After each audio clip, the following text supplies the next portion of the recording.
நம்ம அர்பனைஸ்டான சிட்டிஸில் மட்டும் எடுத்துக்கிட்டிங்கனாலும் எல்லாருக்கும் ஒரு ஹெட்ஃபோன் தேவைப்படும். ஆமாம். எல்லாருக்கும் ஃபோன் தேவைப்படும். ஆமாம்.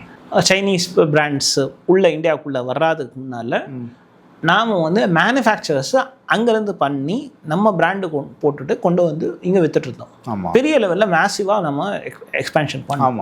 ஆனால் மேனுஃபேக்சரிங்கில் நமக்கு ஹோல்டு இல்லாததுனால வெறும் அந்த ப்ராடக்டை எடுத்து அதை நம்ம பிராண்டிங் மட்டும் பண்ணி இதை கொண்டு வந்ததுனால இன்னைக்கு அந்த அந்த கம்பெனிஸுங்களுடைய ரிசர்ச் அண்ட் டெவலப்மெண்ட்டோடைய அட்வான்ஸ்மெண்ட்டில் அவங்க ஆண்ட்ராய்டு இந்த மாதிரி விஷயங்களில் அவங்க எப்போ ஒரு ஃப்ரண்ட் அண்ட் டெக்னாலஜியாக லீச் இன் ஆகும்போது, ஒரு டெக்னாலஜி ஃப்ரண்ட் அண்டாக மார்க்கெட்டில் என்ட்ரி ஆகும்போது நம்மளால் காம்படிட் பண்ணாமல் போனதில்லை. ஓகே, நமக்கான மார்க்கெட்டு இந்தியாவுக்குள்ளேயும் சரி இந்தியாவுக்கு வெளியிலையும் சரி பெரிய மார்க்கெட் இருக்கு.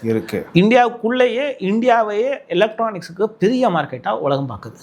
அதனால தான் எலக்ட்ரானிக்ஸை இம்போர்ட் பண்ணுறதுல ஒரு நல்ல ஸ்ட்ரிக்ட் ரெகுலேஷன்ஸு இந்தியாவில் இருக்குது.